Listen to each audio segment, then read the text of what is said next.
Pak Kuncen bilang kriterianya udah masuk 67%. Sakit hatinya situ bisa terwujud, insya Allah dapat. Kampung sini udah kaya semua, larinya ke sini. Pengusaha semua. Jam 1 baru datang, Bang. Itu orangnya yang datang yang di masjid, Bang. Kamu dikasih usaha sama saya, nominalnya udah dapat besar. Udah cukup kamu buat usaha sendiri. Saya minta imbalan. Berapa uang sih mintanya? Saya gituin. Saya nggak mau, saya maunya yang bungsu. Nah, kita bareng, saya dibodohin. Saya nggak punya pemikiran negatif terhadap dia. Dia baik, ya. Agamanya oke, Mang. Dia udah bawa uang berapa itu? Ya 11 miliar itu, Mang. Dibawa semua. Di malam sunyi tanpa pelita, rasa dendam tergambar jelas dalam bayang. Teringat partner usaha yang telah berkhianat. Dalam kesedihan yang mendalam, ia menemukan dukun yang menjanjikan kekayaan. Pesugihan jual musuh pun disarankan. Apakah ini menjadi jalan keluar atau jalan kehancuran bagi kehidupan Mas Wahyu? Ya awalnya gini, Mang Ai. Saya tuh ingin seperti teman-teman. Dalam arti ingin teman-teman tuh sukses. Jadi saya tuh curhat sama orang tua. Kata orang tua tuh jangan ngebuk kalau mau sukses tuh. Harus tirakat. Berusaha gitu Iya berusaha. Intinya benar-benar minta sama yang di atas. Caranya bagaimana? Ya udah. Kamu tiap malam pergi ke masjid. Tirakat. Zikir di situ. Insya Allah dikasih jalan, kata orang tua. Akhirnya saya turutin. Dari mulai jam 12 sampai jam 3, Mang Eng. Itu dari rumah sampai ke masjid ya jalan kaki, pulangnya juga jalan kaki. Nggak pakai alas kaki. Ya di masjid saya berzikir aja. Berzikir. Waktu itu belum kerja? Apa masih nganggur gitu? Masih nganggur, cuman kadang-kadang supir serap gitu. Kadang-kadang dipanggil suruh berangkat. Gak tentu ya? Iya, nggak tentu.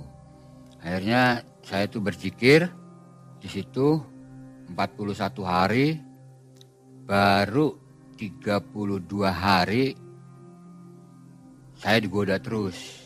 Tadinya nggak ada yang goda. Keluar sok-sok dari pelapon atas tuh, senyum. Orangnya ganteng. Di masjid Keramat. Keluar dari pelapon lagi, cakep orangnya. Laki-laki. Kayak orang Pakistan lah, kumis. Cakep orangnya. Nggak menakutkan. Ya saya diam aja biasa. Saya subhanallah, subhanallah, subhanallah, saya zikir. Gitu. Sampai akhir 41 hari, saya pulang, di perapatan tuh ada yang manggil. Yuk sini. Lah dari mana? Habis dari rumah bibi. Nengok lagi gak enak badan. Kamu besok berangkat sih. Nyarepin saya. Boleh? Akhirnya pulang. Ngobrol sama istri. Saya mau berangkat nanti sore. Berangkat lah. Kerja bawa mobil ke Jakarta. Bawa ayam ngambil dari Kuningan. Ngambil dari Ciledug. Transjakarta 3 hari. Saya itu diberhentiin. Jangan berangkat dulu katanya. Supir yang itunya datang. Jadi libur lagi Mang Eng. Nah kemudian disuruh berangkat lagi. Ngambil ayam dari Cilimus, Kuningan. Mau berangkat ke Jakarta. Sebelum keluar dari jalan besar, saya stop orang. Buangnya ke rumah saya aja di Jatibarang. Harganya sama. Berapa dari ke Jakarta? Saya ngomong bohong. 30 per kilo. Biasanya kalau Jakarta 24. Saya ngomong 30. Akhirnya udahlah 27 aja katanya. Tambahin 1.000 lagi 28. Oke jadi. Saya berangkat. Itu saya sama pemilik modal ya bos, nggak ngomong. Saya bongkar di Jatibarang tuh. Dapat keuntungan besar, nominalnya gede sih Mang Eng. Nah itu 2 rit. 1 hari tuh. Itu berapa seharinya? 20 juta. Dapatnya? Dapatnya 22. Untungnya? Untungnya. Yang harusnya ke Jakarta itu ya? Iya. Untungnya Bang. Itu dibeli oleh orang Jati Barang. Jati Barang. Dipotong di situ ya? Iya, dipotong di situ. Bos nggak tahu? Bos nggak tahu. Tiap saya berangkat pagi jam 8 saya anterin ke Pekalipan. Ke bank BCA. Tiap pagi. Selama 27 hari. 27 hari dikali 22 juta ya? Iya. Banyak sekali. Iya banyak Bang. Makanya. Saya setor biasa. Nggak dilebihin, nggak dikurangin. Biasa. Cuman pemilik mobil nih, pemilik modal, bos tuh nggak nanya. Kok cepet banget bawa mobilnya? Katanya. Ya terus gimana kata saya tuh. Yang penting uang situ ada, untungan ada, jelas. Kan gitu. Mobil sehat, saya juga pulang sehat. Itu tiap hari. Saya nggak boleh berhenti, Mang. Sama bos tuh suruh berangkat terus. Selama dapat 27 hari, saya dikat sama yang Jati Barang. Libur dulu, alasannya mau hajatan. Mang. Jadi saya tuh bilang sama pemilik kendaraan tuh sama bos tuh, ini libur dulu, saya capek. Saya nggak ngomong sama yang di Jati Barang bahwa mau hajatan libur 2 hari tuh.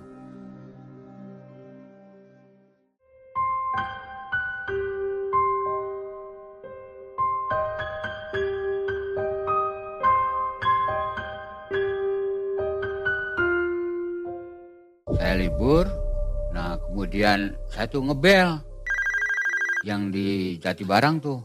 Jawabannya menakutkan, Mang. Ya udah kamu berangkat lagi nggak apa-apa ngirim, asal saya minta imbalannya. Itu Mang. Yang saya takutkan imbalan apa? Saya kan nggak paham. Kok nggak pernah dia ngomong ke saya minta imbalan, tak minta apa, tak minta bagian apa tuh nggak ada Mang. Saya tuh akhirnya ya udah ketemu aja ngobrol sama saya. Saya kasih Sherlock.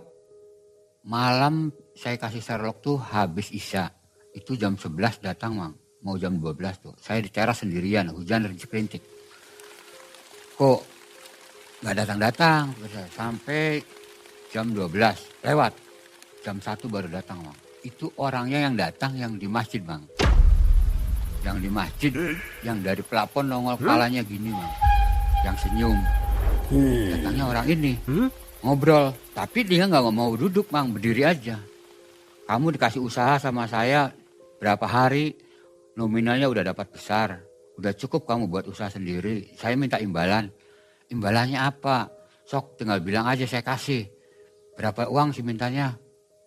Saya gituin. Saya nggak mau. Saya maunya yang bungsu. Anak saya yang mau diminta Mang.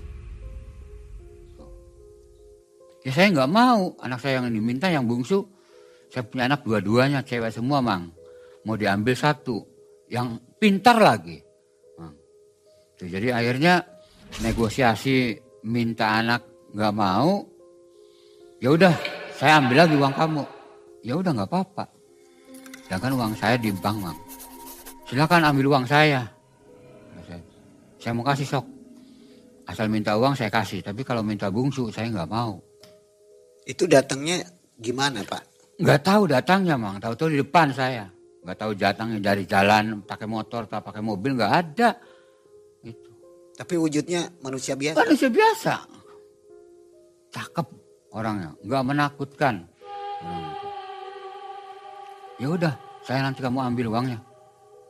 Yang saya kasih, las aja. Hilang. Uang itu hampir kalau nggak salah 560 juta. Tak beliin rumah 260 juta, sisanya masih di bank. Rumah saya kontrakan aja. Uang itu 1 rupiah nggak saya ambil Mang. Dari bank. Nganggur lagi. Makan nguli lagi Mang. Nggak ngambil uang dari bank. Nganggur. Akhirnya ada yang ngajak. Saya di Propeti Mang. Masuk saya ke perusahaan Propeti di yayasan. Akhirnya saya diangkat sebagai eksekutor pencari lahan. Alhamdulillah lahan saya setiap saya beli lahan, 1 bulan habis. 1 bulan habis. Dapat keuntungan 35% dari penghasilan penjualan. Itu hak saya. Nggak nginap. Begitu beli, konsumen dapat keuntungan 10 juta, hak saya 35% ambil. Ini apa, jual kafling gitu? Duit kapling. Itu proses dalam kurun hampir 2 tahun, Mang. Saya ikut di perusahaan tersebut di PT. Baru bangkrut sih tidak. Cuma manajemennya salah. Untuk pembayaran yang saya pegang, alhamdulillah selesai, tidak ada masalah, Mang. Yang lain sih banyak yang masalah. Itu pemimpin pergi, kabur. Nggak tahu kemana. Perusahaan bangkrut. Nganggur lagi, Mang, saya itu. Duit yang di bank masih utuh? Masih. Belum diambil sama si Goib Belum. itu ya? 1 rupiah pun saya belum ngambil, sama Goib belum ngambil. Masih. Nah, saya baru ketemu sama orang Jawa Tengah, Mang. Tuh, lewat Facebook. Karena saya komen, dia jual, larilah ke Jawa Barat kalau berani. Jangan main di kandang sendiri. Ayo kita main, kita gabung. Akhirnya dia ngerespon, Mang. Tentang usaha di properti. Ya udah, kita ketemu di mana? Ketemu di Ada Irma. Kata dianya, Mang. Mangga, kata saya tuh. Saya orang Cirebon, masa nggak tahu Ada Irma. Ketemulah di Ada Irma. Ngobrol-ngobrol. Sepakat. Bagi hasil. Barulah kesepakatan kita kerjasama. Ada uang berapa? Kang Wahyunya. Dia bilang gitu. Saya nominalnya nggak begitu besar. Uang yang saya pegang hasil dari kemarin di PT ikut properti 280 juta. Ditambah uang yang di bank 340 juta. Sama jual rumah, Mang. Yang kemarin beli 260 dapat keuntungan 3,5. Tuh dijual tuh rumah tuh. Dijadi 1, simpanlah di meja. Totalnya hampir 900, Mang. Nah, 900 ya udah. Kalau Kang Wahyu uangnya ada 900, berarti saya juga harus jatuh 900 lagi nih. Oke, kata saya tuh. Ya. Sok di notaris mana? Carilah di notaris. Dapatlah di kota Cirebon. Terus dia cari rumah, Mang. Beli rumah di Cirebon. Seharga 470 juta di Kesambi di Cirebon. Nah, belinya sama saya. Pembayarannya tahu, di notarisnya tahu. Kita bikin MOU di situ di notaris, penanganan notaris. Kita bikin rekening, 1 rekening 2 nama.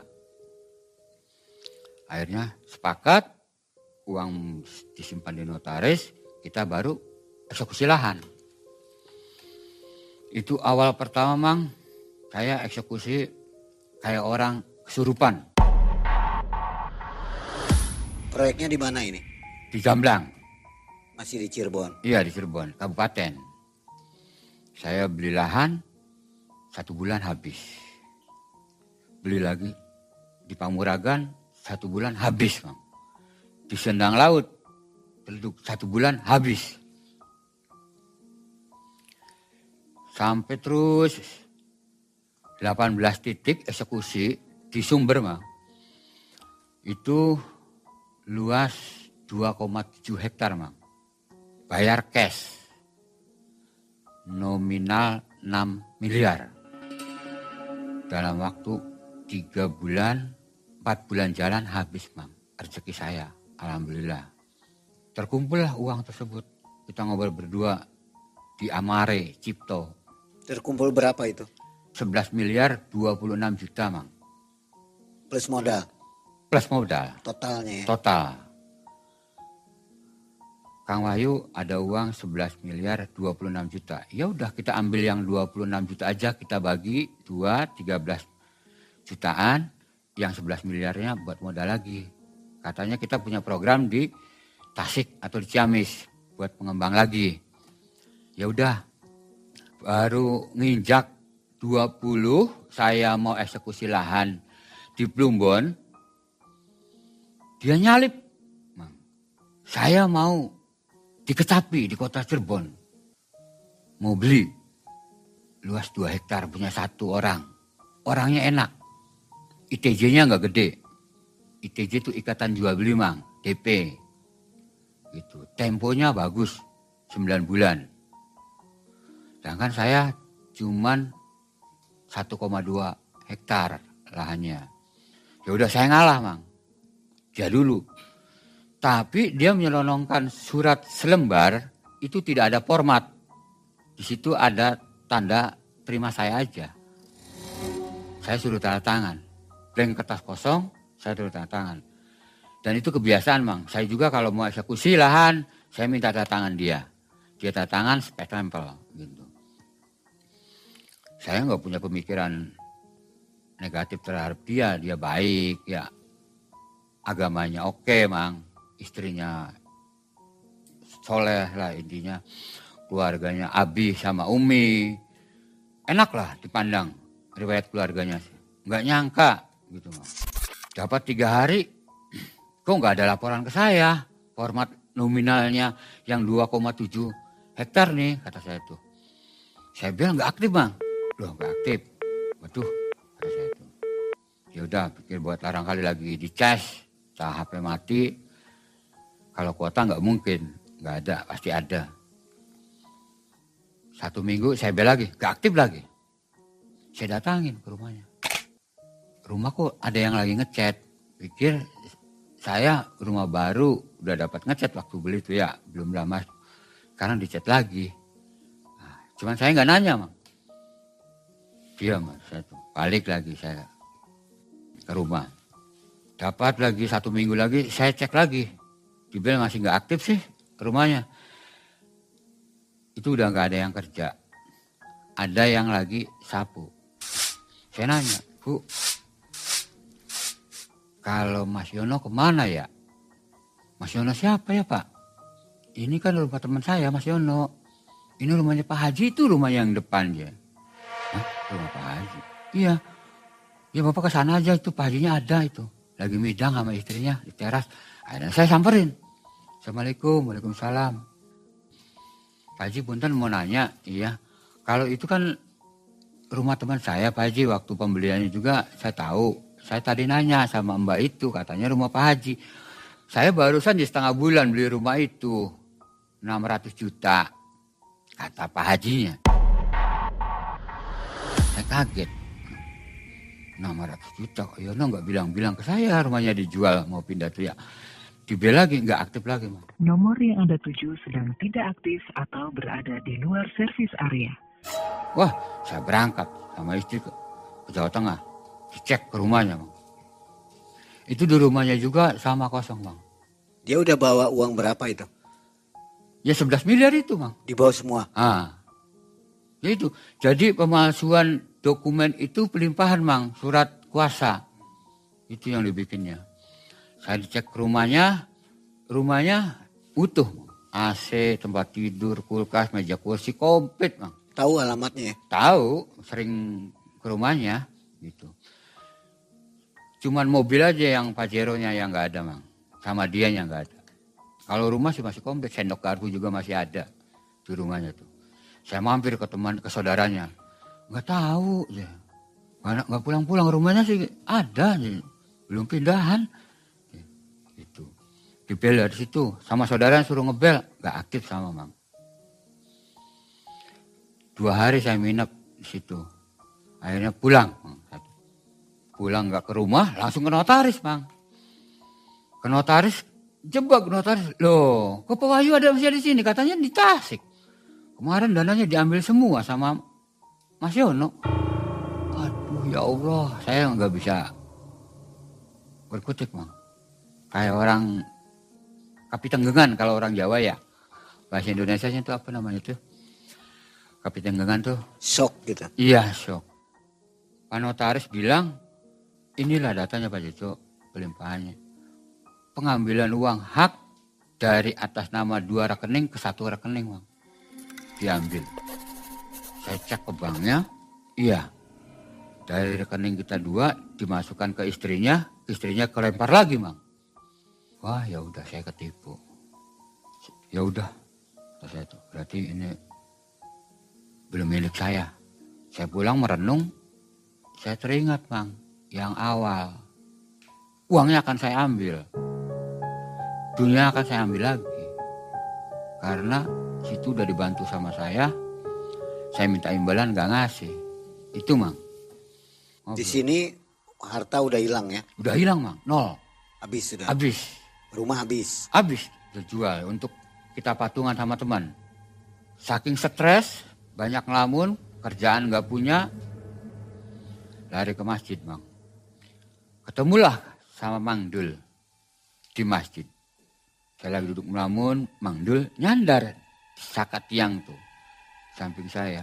Pak, iya Kang, saya tuh lagi gak enak badannya sih kena musibah sama teman dijolimi. Perihal apa tuh? Usaha kita bareng, saya dibodohin. Berapa lama usaha bareng? Hampir 2 tahunan, Bang. Nominalnya berapa yang dibawa lari? Kata Mang Dul. Sedikit, Mang, 11 miliar, tapi bagi saya orang nggak punya itu besar nominalnya. Ya udah, ada solusinya, mau nggak? Apa sih, Mang, solusinya, Mang?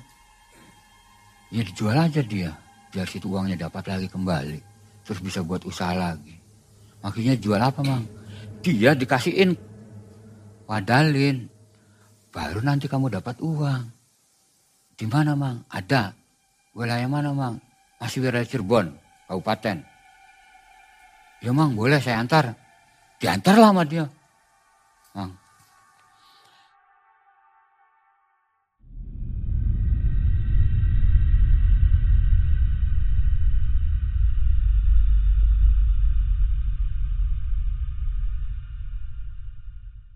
Diantarlah pakai motor. Itu jam 1 habis sholat zuhur. Ke rumah Kuncen datangnya. Rezekinya saya, Kuncen itu ada di rumah, Bang. Assalamualaikum, waalaikumsalam. Masuk. Sok duduk. Ada apa? Kang Dul lah yang ngawalin dulu sama Pak Kuncen. Ini teman saya kena musibah. Uangnya dibawa lari sama teman dekatnya. Dia benci. Ya, Pak Kuncen bilang kriterianya udah masuk 67%. Sakit hatinya situ bisa terwujud kalau memang rezekinya ada, insya Allah dapat. Batasnya 60% ke bawah itu nggak bakalan masuk sakitnya. Ya udah Pak Kuncen, saya siap maju, kata saya tuh. Syaratnya apa aja? Ya silakan. Mas yang mau beli, saya kasih nanti. Saya yang beli nggak apa-apa. Tapi kalau belinya siang udah nggak ada di pasar.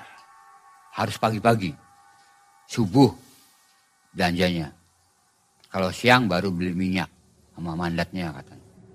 Yang dibeli semacam kepala kambing hitam, ayam kampung, kakak, buah-buahan komplit, sampai kersem aja itu, kersem memang yang kecil-kecil, itu juga ada. Sedangkan saya sendiri cari buah kersem itu di mana nggak tahu. Tahu-tahu Pak Kuncen ada. Itu habis berapa itu? Habis 5 juta, Mang. Wah, banyaknya. Itu 5 juta tuh tahu bersih, Mang. Minyak, lilin, nio, kemenyan putih, mandat. Pokoknya terima bersih. Ya kalau saya yang beli, kayaknya nggak sanggup, Bang, belinya. Ya udahlah, yang penting saya sukses, berhasil, adapun rezeki dan tidaknya yang kuasa yang mengatur. Selesai ngomong kayak gitu, saya minta waktu sama Pak Kuncen, saya pulang cari dana. Ketemulah sama anak saya yang besar, Mang. Nok, Bapak gini-gini, Nok. Bapak butuh uang sih. Ada enggak? Buat apa Pak? Buat beli motor. Daripada iseng Bapak mau ngojek. Saya ngebodohin anak Mang. Ada Pak, tapi uang kontrakan rumah. Katanya. Orang mau bayar rumah, kontrakan. Aturan buat jajan dia sama adiknya, saya pinjam Mang. Bapak butuh berapa? Ini 6 juta aja. Kasih 6 juta. Nerima 6 juta, enggak saya mikir lagi. Saya berangkat lagi Mang, ke rumah Kuncen itu. Sore sampai jam 4 di rumah Pak Kuncen. Langsung uangnya saya jatuhin 5 juta. Pak Kuncen 1 jutanya saya kantongin. Ini uangnya. Waduh cepet banget. Ya saya serius Pak Kuncen. Saya sakitnya udah membaran. Terus saya nganggur. Gimana saya menafkahi anak istri? Saya butuh modal buat usaha. Sekarang sih puasa aja dulu. Belanjakan besok pagi. Nanti maghrib mandi bersih. Plus mutih puasa 3 hari. Saya maghrib mandi keramas, mandi bersih di rumah Pak Kuncen. Terus langsung puasa. Plus pagi Pak Kuncen udah nggak ada. Jam 12 Pak Kuncen datang. Alhamdulillah yang dibutuhkan sampean untuk nanti malam masuk udah tercukupin. Ini setampa besar Mang. Ditutup kain putih. Saya lihat, aduh iya. Gedang emas, gedang raja, apel, anggur, jeruk, kelengkeng, kersem, kelapa dogan, penuh aja. Maghrib lah sampai waktunya. Baru bukanya apa Mas? Nasi aja 1 sendok sama air gelas, 1 gelas. Dikasih lah 1 sendok nasi, 1 gelas. Buka puasa.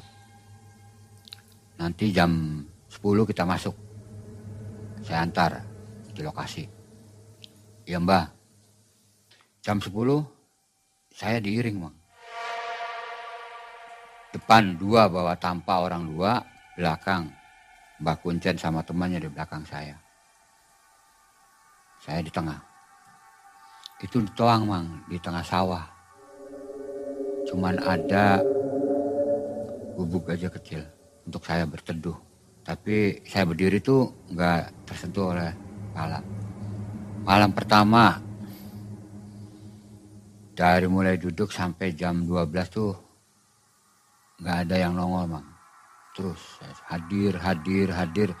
Orang disuruhnya hadir aja sih Mang. Hadir.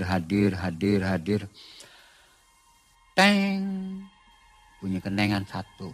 Jam 1 nih. Baru nongol dari pohon pisang. Itu pocong Mang. Conglot. Oh pocong udah. Saya lihat diem aja. Yang kedua kayak layangan. Namanya kuntik. Yang kedua. Sudah itu baru anak kecil 7 orang Mang, datang di depan saya. Ada yang ekoran, ada yang tidak. Ngeliatin, berdiri aja di saya itu ngeliatin aja. Matanya memble, udah tahu kupingnya panjang. Pergi lagi. Datang, kuda Mang, kepalanya. Manusia cuman udah kecot. Rambutnya panjang dikuncung Mang. Ngambil telur Mang, yang di buah kelapa. Di kelapa itu. Telur ayam tuh diambil. Diciumin, terus simpan lagi. Terus pergi.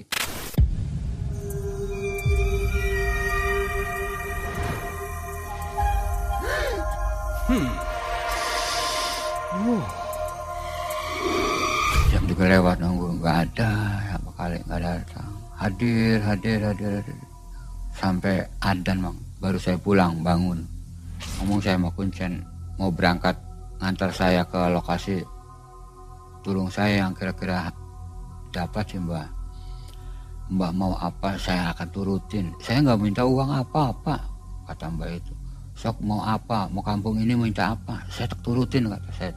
Saya gitu. Kampung sini udah kaya semua. larinya ke sini. Pengusaha semua. Situnya aja yang nggak tahu. Pokoknya kamu sukses, kamu waras, kamu sehat, saya doain kamu sukses, itu aja. Kalau mau timbal balik ke saya nggak perlu, kata si Mbak. Akhirnya ayo berangkat. Malam kedua saya mandi lagi, dimandiin lagi, bersih lagi, terus diantar berangkat lagi. Itu duaan malam kedua sih sama Mbak Kuncen aja. Keduaan saya duduk. Si Mbak bilang lagi, awas duduk di sini jangan sampai keluar lingkaran ini ya. Ini malam kedua ini soalnya. Batasnya malam ketiga. Malam ini ada hasil, alhamdulillah. Belum ada hasil ya berarti besok malam yang terakhir. Itu jam 10 duduk. Malam kedua cepat reaksi, Mang. Tapi yang keluarnya tetap seperti malam yang pertama, pocong dari pohon pisang itu, pembukaan.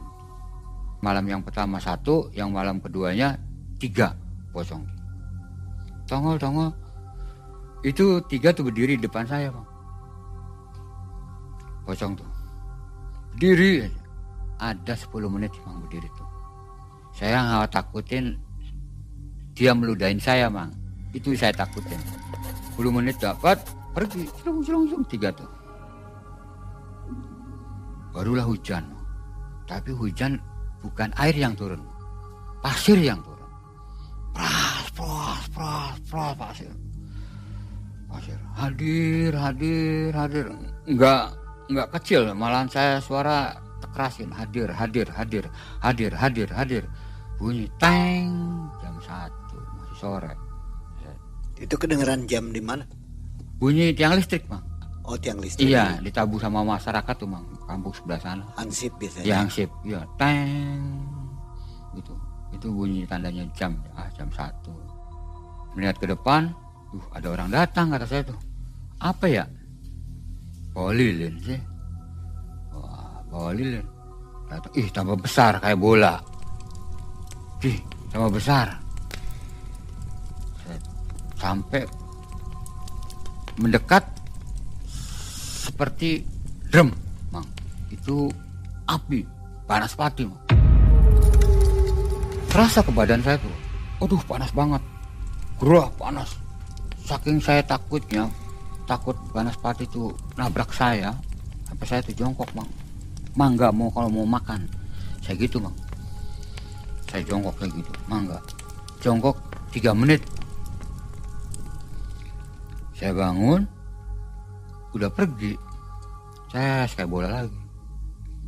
Ke tengah sawah lagi, Bang. Terus itu datanglah bunyi, Bang. La ilaha illallah. La ilaha illallah. La ilaha illallah. Muhammad Rasulullah. Itu keranda. Kalau bahasa Cirebonnya katil. Katil itu jalan di atas, cuman nggak kelihatan orang yang ngangkatnya, Bang. Yang bopongnya nggak kelihatan. Pas di depan saya itu masih berdiri aja, paling 15 meter lah depan saya tuh. Terus sambil nyebut kayak gitu, la ilaha illallah. Sampai turun ke bawah, itu baru asap cus hilang. Situ saya merinding nyebut pujian gitu, Bang. Karena saya tahu artinya tahu, persis tahu, jadi merinding saya tuh. Tapi tetap saya tekad bulat, saya mau dapat rezeki. Sampai saya terus berzikir tuh, hadir. Teng sampai jam 3, Bang. Baru semut, Bang. Saya duduk tuh. Semut hitam, tempat bersih, nggak kotor, tahu dari mana? Itu dari kaki sampai ke paha, Bang. Saya pakai sarung, nggak pakai celana dalam lagi. Saya takut masuk ke yang dubur ya. Masuk banyak sampai sini, Bang. Nggak tahan sampai saya berdiri, Bang. Sambil berdiri, saya jongkok lagi, saya duduk lagi, saya diem, terus saya tahan, saya takut masuk ke bawah, terus saya tahan gitu, saya jongkok gitu Mang. Waduh, jongkok gitu.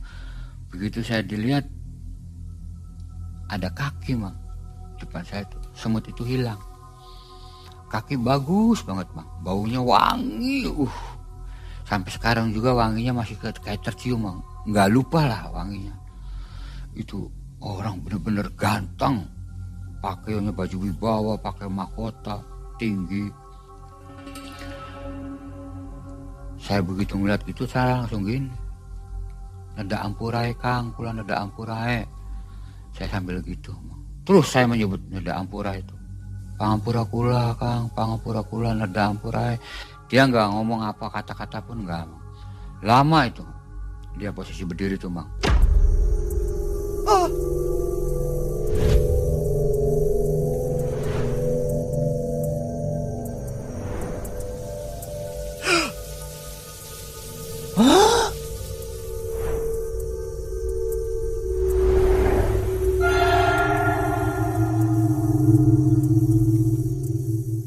Akhirnya dia ngomong, tengriki sanes tempate sampean mereka wangsul. Itu bahasa Indonesianya, di sini bukan tempat kamu, sana pulang. Itu Mang. Nggih Kang, pangampura kula. Pangampura kula. Saya tunggul gitu sambil pegang ini, lihat lagi udah nggak ada Mang. Tapi wangi itu nggak hilang, terus wanginya sama kencang. Saya penasaran, barangkali itu cobaan. Saya tunggu terus hadir,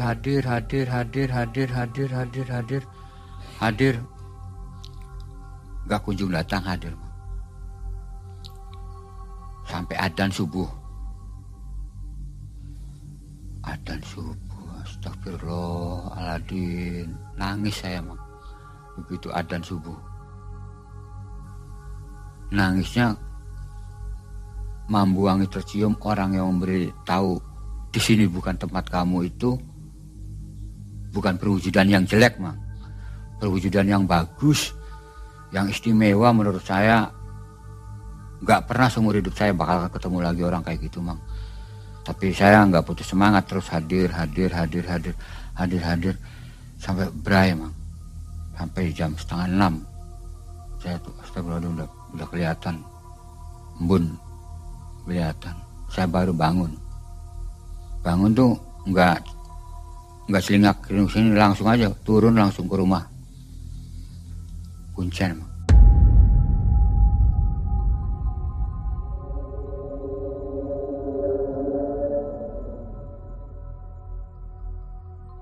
Begitu datang, sini duduk Mas, duduk, minum dulu, minum. Bah, saya kan puasa. Udah diminum aja dulu, diminum. Mbak langsung ngomong kayak gitu. Saya nggak tahan, karena saya belum berhasil Mang. Kata Mbaknya, cepatnya 1 hari atau 2 hari, lambatnya 3 hari, insya Allah akan berhasil. Itu baru 2 hari Mbak nyuruh saya buka. Akhirnya Mbak maksa suruh minum, ya saya minum, akhirnya saya buka, saya minum. Sok ceritakan malam yang kedua sama Mbak.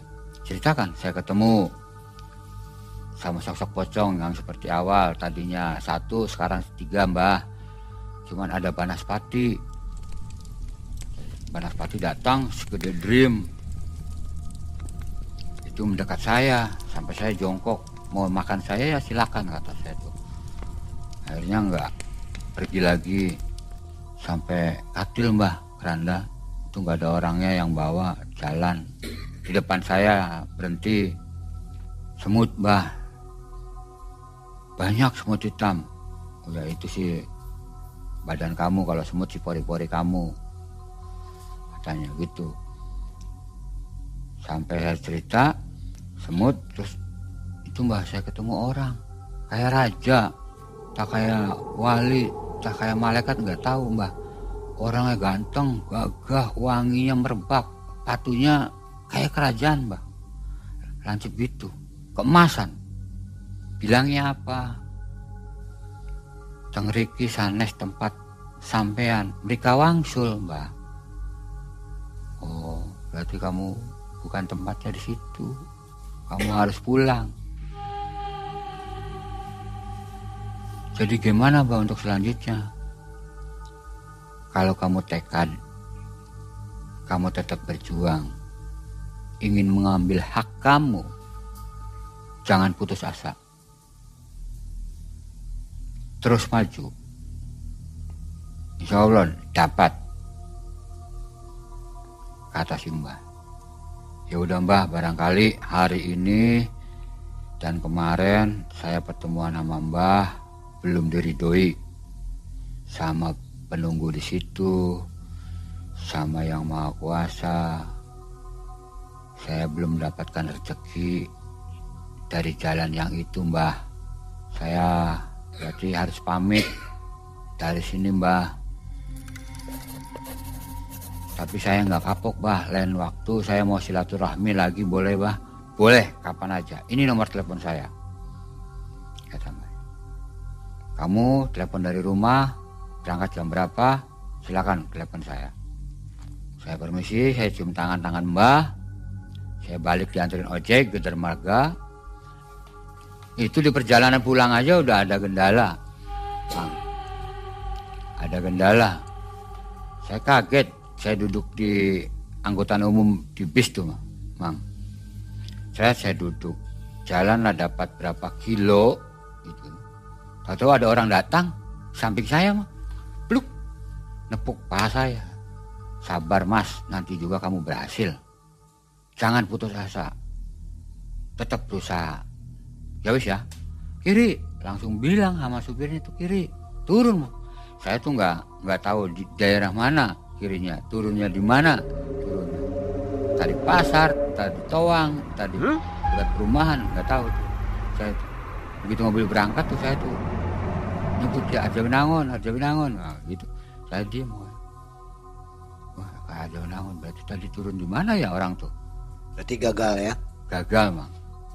Saya suruh pulang. Tapi Mbah bilang, Pak Kuncan jangan putus asa. Sakit hati kamu udah masuk katarianya, tinggal moles rezekinya aja.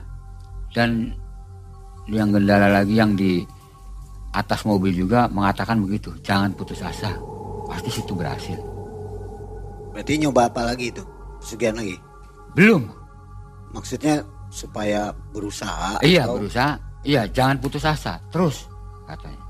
Ya kuncinya juga bilang begitu ke saya, jangan putus asa. Kalau situ memang tekad mau dia dan mau dapatkan modal, jangan putus asa. Nggak berhasil. Terus gimana? Punya utang nggak? Alhamdulillah nggak punya utang. Nggak ada utang ya? Nggak ada utang. Jadi nggak dikejar-kejar? Iya, cuman efek sepulang dari situ tuh banyakan melamun, Mang. Kerja ada yang manggil juga malas. Jadi malas? Iya.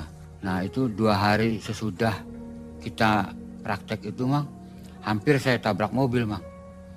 Bawa motor, saya tuh sambil, ya gimana ya bawa motor tuh. Tahu-tahu tuh mobil tuh kayak motor diangkat ke trotoar, Mang. Celuk gitu.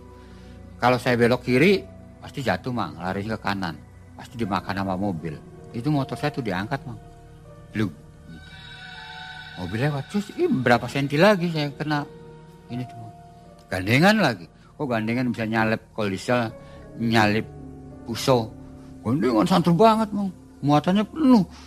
Sampai lihat aja, oh, gandengan mau nabrak saya. Gitu. Jadi banyak yang menolong ya? Banyak yang menolong. Yang menyelamatkan. Tadi juga diselamatkan oleh siapa? Pangeran mungkin? Iya. Ya? Jangan melakukan. Jangan melakukan. Ini bukan tempat kamu di sini. Sana pulang. Itu, Mang. Kalau kejadian juga bahaya ya? Iya. Jual musuh juga tetap dosa kan ya? Tetap dosa, Mang. Betul.